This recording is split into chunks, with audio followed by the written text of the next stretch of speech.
இன்னைக்கு வியாபாரம் அமோகமா நடக்க போகுது. அதுல எனக்கு எந்த விதமான சந்தேகமும் கிடையாது. வாய திறக்காத. ஏதாவது தடங்கள் வரும்னு நினைக்கிறியா? காலையில எந்திரிச்ச உடனே முதல் வேலையா தேதி கேலண்டர்ல விடுமுறை இருக்கான்னு பார்த்தேன். மத்திய அரசுலயும் கிடையாது, மாநிலத்திலயும் கிடையாது. பேசாதே. இன்னைக்கு நான் கேட்கிற வார்த்தையெல்லாம் நல்ல வார்த்தையா இருக்கணும். பக்கத்து வீட்டுக்கார பையன் என் தலையில மண்ணாறு போட்டுட்டான்.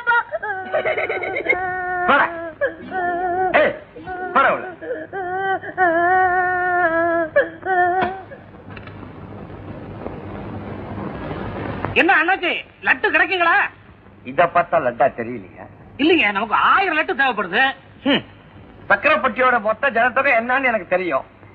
தலைக்கு ஒண்ணு கொடுத்தா கூட 100 லட்டு மீறுமையா? என்னங்க வம்பா போச்சு. நமக்கு வெளியூருங்க, நம்ம வீட்டுல ஒரு விசேஷம், ஒரு 1000 லட்டு தேவைப்படுது. உங்களுக்கு சந்தேகமா இருந்ததுன்னா 50 ரூபாய் அட்வான்ஸ் வச்சுங்க. நிஜமாவா சொல்றீங்க? இப்ப வேணாம், சாயங்காலம் 4 மணிக்கு வர்றேன். பார்சல் பண்ணி வைங்க, பணத்தை கொடுத்துட்டு வாங்கிட்டு போறேன். வரட்டுங்களா? மாஸ்டர், என்ன முதலாளி கூப்பிட்டீங்களா?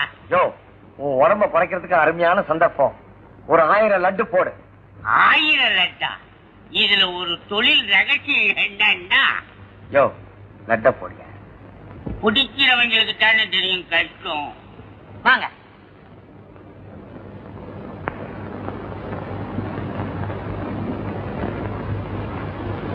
இந்த வேஸ்ட் எவ்வளவு? 80 இருந்து 120 வரைக்கும் 5 ரகம் இருக்கு. 80 இருந்து 120 வரைக்கும் 5 ரகம் இருக்கா? ரகத்துக்கு 3 வேஸ்ட் எடுத்து வைங்க.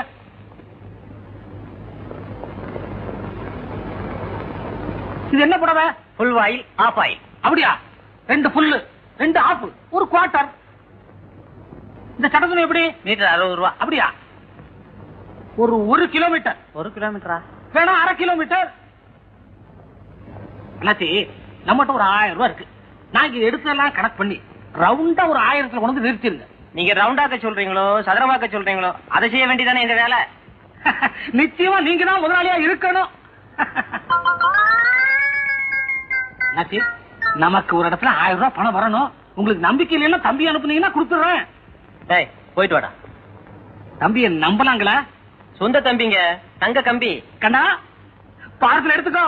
இத பின்னாடி வா, நான் சைக்கிள் இருக்கிறேன். வா வா, சுருக்கா வா. 50 பைசா 1000 கணக்கில் வரவு செலவு நடந்துகிட்டு இருக்கு. போயா போயா.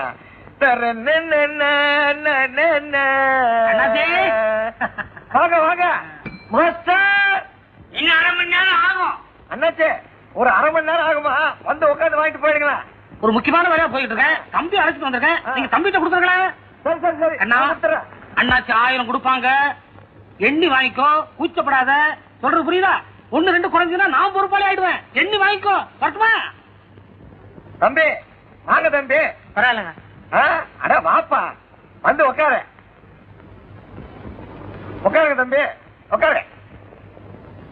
தம்பிக்கு என்ன காபி டீயா இல்ல சோடா கலரா? அதெல்லாம் ஒண்ணு வேணாங்க.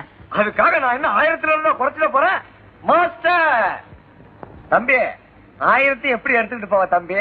வேணும்னா என் ஹோட்டல் பையனை அனுப்பி வைக்கட்டுமா? வேணாங்க, நான் ஜோப்ல வச்சு எடுத்துன்னு போயிடுறேன். கிண்டலா? லட்டு ரெடி, எண்ணிக்கோ. என்னங்க லட்டு? ஆமாப்பா, லட்டு 1000. எனக்கு துட்டு 1000. யோ, துட்டுக்கு தானே லட்டு? துட்டுக்கு தான் லட்டா? அப்ப லட்டை வித்து துட்டு ஆகிறேன். அப்ப லட்டுக்கு துட்டு? துட்டுக்கு தாங்க லட்டு. துட்டுக்கு லட்டா லட்டுக்கு துட்டா? ஐயோ, அந்த ஆள் எங்க கிட்ட 1000 ரூபாய்க்கு துணி வாங்கிட்டு உங்ககிட்ட துட்டு வாங்கிட்டு சொன்னாருங்க. அவன் தான் உங்ககிட்ட லட்டை கொடுத்துட்டு மீதிக்கு துட்டை வாங்கிக்க சொன்னான்.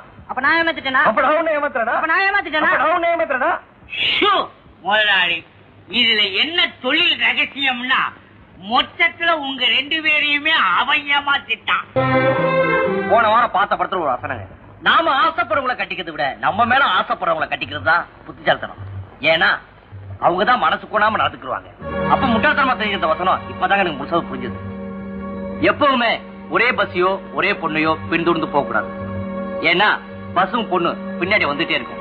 ஒண்ணு மட்டும் தெரிஞ்சுக்க, நாம நல்லவனை எத்தனை சொன்னாலும் இந்த உலகம் நம்பாது. செத்தவர் தான் ஒத்துக்கும். நல்லவன உங்களை சந்திச்சனால மாபெரும் நல்லதும் தப்பிச்சேன். என்னங்க நம்மளை பிரிக்க உலகத்துல எந்த தடவை வந்தாலும் அதை நான் கண்டிக்கவே மாட்டேன். என்னங்க உங்களதான். என்னங்கம்மா கூப்பிட்டீங்களா? நேற்றே நான் உங்களை பார்க்க வந்தேன். ஆனா அதுக்குள்ள நீங்க போயிட்டீங்க. எதுக்கு? இல்ல, அன்னைக்கு நீங்க சொன்னதை நான் ராத்திரி பூரா மல்லாக்கப்படுத்தி யோசிச்சு பார்த்தேன். நீங்க சொல்றதா சரியா படுது. நீங்க மண்ணை பத்தி யோசிக்கீங்களோ குப்பை பத்தி யோசிக்கீங்களோ அத பத்தி எனக்கு கவலையே இல்லை. என்ன பத்தி யோசிக்க ஒரு பொண்ணு வேணும், அந்த பொண்ணு நல்லாவே யோசிக்குது. நான் வரட்டுமா? கீதா ஏய் டச் டவுன் கையிடு. 10 பேர் எதிர்க்கவே உங்களை பிடிச்சிருக்குன்னு சொல்லவ பழகுனதுக்கு அப்புறமா பிடிக்கலன்னு சொல்ல போற. இதை நான் ஃபைட் பண்ண அன்னைக்கே சொல்லிருக்கணும். என்ன அடி யாருக்குங்க? எனக்கு தான். போங்க போங்க, அந்த சிரிக்கிதான் உங்க கூட கடைசி வரைக்கும் இருந்துட்டு போறான்னு பாத்துறேன். சிரிக்கி இருக்குன்னு சுருக்குன்னு பேசாதே, அவளுக்கு ரொம்ப ஈரமான நெஞ்சே இல்லாதவ அவளுக்கு நீங்க வக்காலத்தா? ஏண்டி இந்த காலத்து ஆம்பளைங்க மனசான காரியமா இருக்கும்? முன்ன பின்ன யாராவது குடியிருந்தாங்களான்னு விசாரிக்கிறதுல கூப்பிட்ட உடனே அலைஞ்சிட்டு ஓடி வந்துருவீங்களே. யாரு நீங்க? எங்க மண்டத்துல குடி இருந்தீங்களா? போடி. கேட்டுக்கடி, என் மேல எவ்வளவு ஆசை இருந்தா அவர் என்ன டீ போட்டு கூப்பிடுவாரு. ஏங்க இன்னொரு 4 தடவை டீ போட்டு கூப்பிடுங்க, அப்பதான் இவ்வளவு.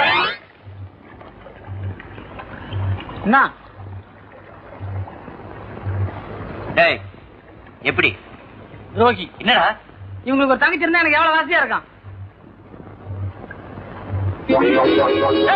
நீ போறது பார்த்தா எனக்கே ஒரு மாதிரியா இருக்கு. ஏகடா நாளைக்கு நீ லாரிக்காரனுக்கு பதில் சொல்லுவ.